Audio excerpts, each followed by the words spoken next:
थोड़े दिनों पहले हमने फोकस व्हील का इंट्रोडक्शन दिया था आप लोगों को।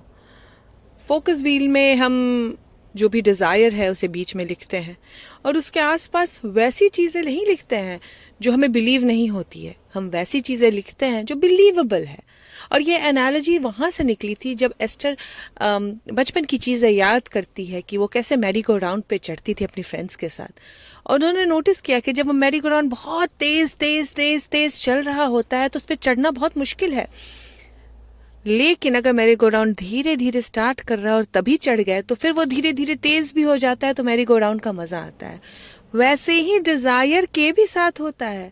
अगर डिजायर में बिलीव है ही नहीं तो उस डिजायर को पूरे दिन सोचते भी रहेंगे, पूरे दिन बोलते भी रहेंगे, तो भी उस डिजायर में हम अपने रेजिस्टेंस को इंट्रोड्यूस करते रहेंगे। वो पॉसिबल ही नहीं है कि उस डिजायर का मोमेंटम बढ़े। डिजायर का मोमेंटम तब बढ़ता है जब उस डिजायर से मिलती जुलती बिलीवेबल थॉट्स के ऊपर हम ज्यादा टाइम दे, वैसे थॉट्स को सोचे जो ज्यादा बिलीवेबल है, उस डिजायर से मिलती जुलती। और जब हम पूरे दिन उस चीजों पे सोचते हैं जो बिलीवेबल है तो धीरे धीरे वो चीज मोमेंटम गेन करती है और फिर धीरे धीरे वो मोमेंटम बढ़ता जाता है, बढ़ता जाता है, बढ़ता जाता है। और फिर हम जब उस डिजायर के बारे में सोचते हैं तो वो डिजायर भी बिलीवेबल लगने लगती है।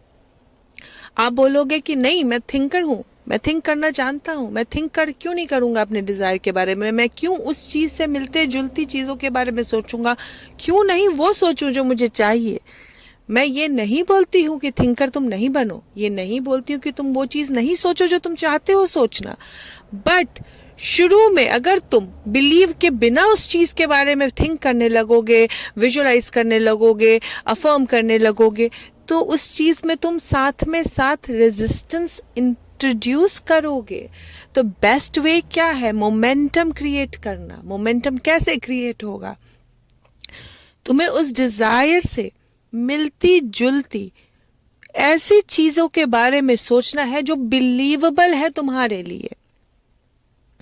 और जब हम उस बिलीवेबल चीजों के बारे में सोचेंगे तो एक दूसरी बिलीवेबल चीज उसमें ऐड हो जाएगी, फिर तीसरी बिलीवेबल चीज ऐड हो जाएगी, फिर चौथी बिलीवेबल चीज ऐड हो जाएगी, और धीरे धीरे हम देखेंगे हमारे बिलीव में मोमेंटम बढ़ने लग गया। और फिर तुम अपने थिंकिंग प्रोसेस को ले आओ अपने डिजायर पे, और फिर जब बिलीवेबल थॉट से शुरू करते हुए तुम अपने मेन डिजायर पे आओगे तो तुम्हें रेजिस्टेंस फील नहीं होगा, तुम रेजिस्टेंस इंक्लूड नहीं करोगे अपने डिजायर में, और फिर उस डिजायर का मैनिफेस्टेशन बहुत जल्दी हो जाएगा। हम क्या है, हमें आदत हो जाती है पूरे दिन प्रॉब्लम सोचने की, प्रॉब्लम सॉल्वर होते हैं हम, प्रॉब्लम सोचना है, प्रॉब्लम सोचना है, प्रॉब्लम सोचना है। सोल्यूशन और प्रॉब्लम दोनों हमारे रीच में ही होते हैं, दोनों के दोनों हमारे रीच के अंदर हैं, लेकिन हम चूंकि प्रॉब्लम पे फोकस्ड होते हैं तो सोल्यूशन तक पहुंच नहीं चाहते हैं। तो क्या करना होगा? अगर हम बार बार प्रॉब्लम को सोच ही रहे हैं, सोल्यूशन तक पहुंच ही नहीं रहे हैं, तो बेस्ट वे क्या है इस मोमेंटम को ब्रेक करने का? बेस्ट वे ये है मोमेंटम को ब्रेक करने का कि थोड़े दिन हम उस सब्जेक्ट पे सोचेंगे ही नहीं, जब तक उस सोल्यूशन के ऊपर बिलीव नहीं बनता है हम उस सॉल्यूशन से मिलती जुलते सॉल्यूशन के बारे में सोचेंगे। और जब तक उस चीज में मोमेंटम क्रिएट नहीं होता है तो तब तक हम उस सॉल्यूशन तक पहुंचेंगे नहीं। कुछ लोग हमारी इस एनालॉजी को सोच के ये बोलते हैं कि अब्राहम कॉम्प्रोमाइज करना सिखाती है, अब्राहम हमें उल्लू बना रही है। अब्राहम बोलते हैं कि जो चीज चाहिए वो मिलेगी, लेकिन फिर हमें बोलती है नहीं नहीं उस चीज के बारे में मत सोचो क्योंकि वो रेजिस्टेंस क्रिएट कर रही है, तुम ऐसी चीज सोचो जो बिलीवेबल है। अरे बिलीवेबल चीज तो मुझे पता ही है मुझे मिल जाएगी, मेहनत तो उसमें है ना जिसमें हम जो बिलीवेबल नहीं है उसको अचीव करें। तो हम बोलते हैं कि मेहनत करनी क्यों है, पहले मोमेंटम तो क्रिएट करो, क्योंकि अगर तुम पूरे दिन सोचते भी रहोगे कि हमें जो चाहिए उसके बारे में और साथ में साथ बिलीव नहीं होने के कारण रेजिस्टेंस घुसाते रहोगे तो वो मैनिफेस्ट होके नहीं आती है। चीज़ें तभी मैनिफेस्ट होके आती है जब तुम्हें उस चीज़ पे बिलीव होता है कि वो चीज़ें हो जाएंगी। वो चीज़ ऐसी नहीं लगती है कि वो तुम्हारा इलॉजिकल स्टेप है, वो नेक्स्ट लॉजिकल स्टेप लगता है। और चीज़ें को हर किसी ड्रीम का नेक्स्ट लॉजिकल स्टेप तभी होता है जब तुम उस चीज़ से मिलते जुलते नेक्स्ट स्टेप बिलीवेबल स्टेप्स के बारे में सोचो, उसका मोमेंटम क्रिएट करो। जब इतना ज़्यादा मोमेंटम क्रिएट हो जाता है तुम्हारे वाइब्रेशन में कि वो चीज़ बिल्कुल नेचुरल लगती है। ये मानते हो कि नहीं मानते हो कि हम लोग सब वाइब्रेशनल हैं? हाँ, मैं मानता हूँ। ये मानते हो कि नहीं मानते हो ये वाइब्रेशनल यूनिवर्स है? बिल्कुल मानता हूँ। तुम ये मानते हो कि नहीं मानते हो कि तुम सोर्स के एक्सटेंशन हो, जो इस फिजिकल फॉर्म में आए हो इस वाइब्रेशनल रियलिटी का मजा लेने के लिए? बिल्कुल मानता हूँ। तो जब तक तुम उस डिजायर के वाइब्रेशन से मैच नहीं करोगे तब तक उसका फिजिकल ट्रांसफॉर्मेशन कैसे होगा? और फिजिकल ट्रांसफॉर्मेशन करने के लिए उस वाइब्रेशन के मिलने सोचने से क्या वो वाइब्रेशन के लेवल में आ जाओगे? नहीं, क्योंकि तुम जब किसी डिजायर के बारे में सोचते हो और बिलीव नहीं होता है उस चीज पे, तो तुम साथ में रेजिस्टेंस भी इंट्रोड्यूस करते हो। और जब तक वो रेजिस्टेंस इंट्रोड्यूस्ड रहेगा तब तक उसका फिजिकल मैनिफेस्टेशन नहीं होता है। यही रीजन है कि हम बोलते हैं आज मैं खुश हो, आज में अब ऐसी ऐसी चीजों को चुन के निकालो जो बिलीवेबल लग रही है, जो लग रहा है अच्छा फील कराएगी तुम्हें। फिर धीरे धीरे देखो मोमेंटम को बढ़ते हुए, और फिर देखो कैसे तुम्हारी जो चीजें हैं वो भी मैनिफेस्ट होके आने लगेंगी। बट अगर अभी तुम प्रॉब्लम सॉल्वर हो, आज तक प्रॉब्लम सॉल्वर एटीट्यूड से जी रहे हो, प्रॉब्लम को सॉल्व करने का एटीट्यूड है तुम्हारा, तो हम बोलेंगे थोड़े दिनों के लिए प्रॉब्लम अवॉइडर बन जाओ। और प्रॉब्लम अवॉइडर का मतलब ये नहीं है कि जो प्रॉब्लम है उसको बारे में नहीं सोचो। प्रॉब्लम अवॉइडर का मतलब है गुड फीलिंग थॉट वाले बन जाओ। मतलब प्रॉब्लम है, उसका सोल्यूशन तुम्हें समझ में नहीं आ रहा है, कोई बात नहीं, बट उस प्रॉब्लम से के ऊपर फोकस करने से तुम्हारी प्रॉब्लम सॉल्व नहीं हो रही है, तो क्यों ना ऐसी चीजों पे फोकस करे जो तुम्हें फील गुड कराती है। और थोड़े दिन हम सिर्फ गुड फीलर बनेंगे, हम प्रॉब्लम सॉल्वर बनेंगे ही नहीं। हम धीरे धीरे देखेंगे अपने वाइब्रेशन में शिफ्ट आते हुए, क्योंकि हम पूरे दिन ये फोकस कर रहे हैं कि कैसा हमारा बेस्ट फीलिंग थॉट की तरफ हम मुड़ सकते हैं। रोज सुबह उठ के हम बोलेंगे this is going to be a wonderful day. भले दिन में कितने भी रेजिस्टेंस आए, कितने भी कॉन्ट्रास्ट आए, हम उस कॉन्ट्रास्ट के ऊपर फोकस नहीं करेंगे। हम उन चीज़ों पे फोकस करेंगे जो बेटर हुई है उस दिन में। और धीरे धीरे धीरे धीरे देखेंगे जो दिन 5 या 6 कॉन्ट्रास्ट लेके आती थी वो धीरे धीरे कॉन्ट्रास्ट कम हो गई है।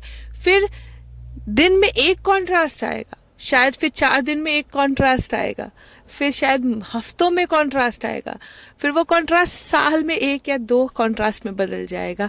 लेकिन जब तक मोमेंटम क्रिएट नहीं करेंगे वो रेजिस्टेंस क्रिएटेड रहेगा, और बिलीव जब तक होगा नहीं तब तक चीज़ें मैनिफेस्ट होंगी नहीं, और तुम्हें कॉन्ट्रास्ट पे कॉन्ट्रास्ट आता रहेगा। तो कॉन्ट्रास्ट से घबराना नहीं है, क्योंकि कॉन्ट्रास्ट तुम्हें समझाने आया है कि तुम जो चाह रहे हो उसके वाइब्रेशनल लेवल पे तुम पहुंचे नहीं हो। तो तुम कैसे उस वाइब्रेशनल लेवल पे पहुंचोगे? उस चीज़ में बिलीव करके कि तुम्हें वो बिल्कुल मिल सकती है, और फिर देखना एक इजी अनफोल्डिंग हो जाएगी। एक ऐसा रास्ता दिख जाएगा जो पहले नहीं दिखा था। ऐसी चीजें दिखने लग जाएगी जो सोचोगे, कहोगे ये अभी तक दिखी क्यों नहीं थी। तो जब तक सोल्यूशन ढूंढ नहीं लोगे, या फिर उल्टे शब्दों में बोलूं, जब तक सोल्यूशन तुम्हें नहीं ढूंढ लेती तब तक प्रॉब्लम अवॉइडर बनो। प्रॉब्लम अवॉइडर का मतलब ये है कि उस प्रॉब्लम जिसको सोल्यूशन तुम्हारे पास नहीं है उसको सोच के कुछ मिल पा नहीं रहा है, तो क्यों ना उस प्रॉब्लम को ही ना सोचे। ऐसी चीज़ों पे फोकस करते हैं जो अच्छा फील कराती है। जाओ जाके गार्डन में बैठो, देखो चिड़िया को चहचहाते हुए, जाओ बच्चों के साथ खेलो। बच्चों के साथ इंसान मज़ा करता है खेल के। अगर वो भी मज़ा नहीं आता है तुम्हें, जाओ जाके कॉमेडी मूवीज़ देखो, शायद उसमें हंसी आए और ध्यान हट जाए तुम्हारे प्रॉब्लम से। वो भी नहीं मन कर रहा है तो जाके मेडिटेशन करो। मेडिटेशन तो बेस्ट है, क्योंकि मेडिटेशन में तुम थॉटलेस हो जाते हो और मोमेंटम रुक जाता है उस प्रॉब्लम के बारे में सोचने का।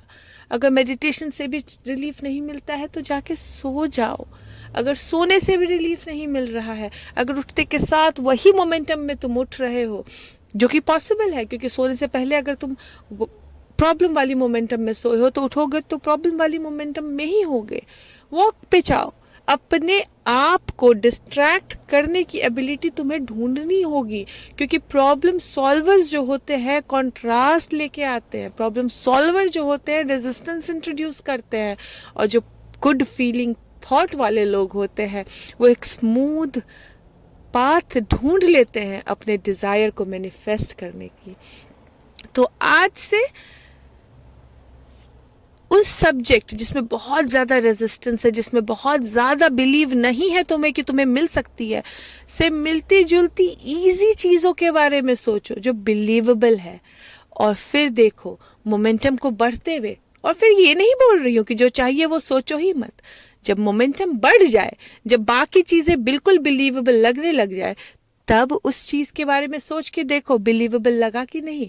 अगर बिलीवेबल नहीं लगा तो फिर वापस उससे मिलती जुलती बिलीवेबल चीज़ के बारे में सोचो, और फिर देखो क्या तुम उस वाइब्रेशन लेवल पे पहुंचे हो।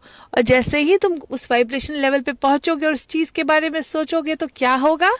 When you ask it is always given. तो फिर तुम वाइब्रेशनल लेवल में आ गए हो, यू आर ऑलरेडी आस्क्ड। तो अब क्या होगा? अब फिजिकल ट्रांसफॉर्मेशन आएगा, और फिर तुम उसे इंजॉय करोगे, और फिर नए डिज़ायर के वो वापस से यही चीज़ सोचना शुरू करोगे। Because we are never gonna get done. Desire कभी ख़त्म नहीं होती है, और इजी अनफोल्डिंग को एंजॉय करोगे तो डिज़ायर पे डिज़ायर आएगी, और तुम्हें लगेगा wow I have something else to think of, oh wow I can manifest those, oh wow आज ये करके देखती हूँ, oh wow I am such a good creator. और फिर देखो जर्नी और मंजिल दोनों ऑसम हो जाएगी।